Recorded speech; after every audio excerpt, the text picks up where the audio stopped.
The impact for our staff is that it's a whole staff approach now to dealing with our children with autism, and not just children with autism. This also is for children with special needs as well. In fact, it's for all the children in our school. So it's really important that the principal is fully supportive of it, attends the professional development, and is really aware of what we're talking about when we're talking about positive partnerships. So it was pivotal from my point of view that I attended and participated in the positive partnerships training. At our staff meetings, we always have a staff welfare component, and we can talk about different children, different strategies that teachers are using that maybe have worked or haven't worked, and then other staff will contribute their ideas, because all children are different whether or not they have special needs. So out of those schools, we had an incredibly enthusiastic response to the professional development. I think that probably the highlight for me is the split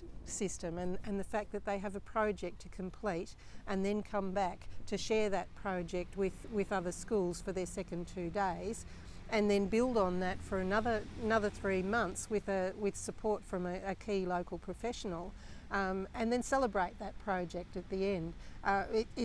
It's a different approach to any other professional development that I've been able to provide for the schools in this area, and by far it's been the most successful outcomes that I've seen.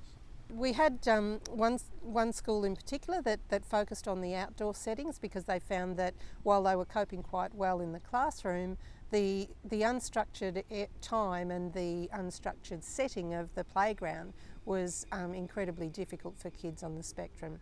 So they made a number of labels. They put footprints on pathways to make the spaces and places more meaningful and easier to understand for the kids on the spectrum.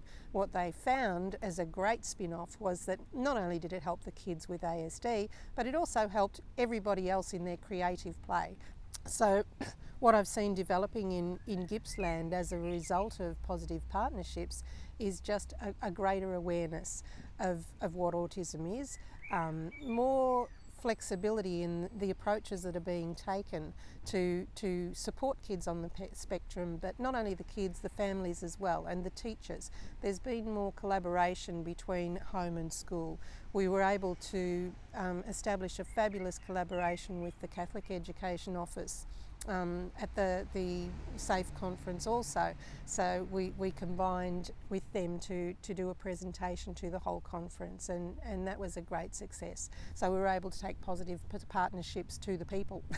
The fact that we brought in, we specified very, very clearly that we needed a member of leadership and a member of the teaching team, and we did that for a specific purpose, because we were targeting the culture. We wanted to look at whole school processes, and we found that it was just so much more likely to be successful if we had leadership buy-in.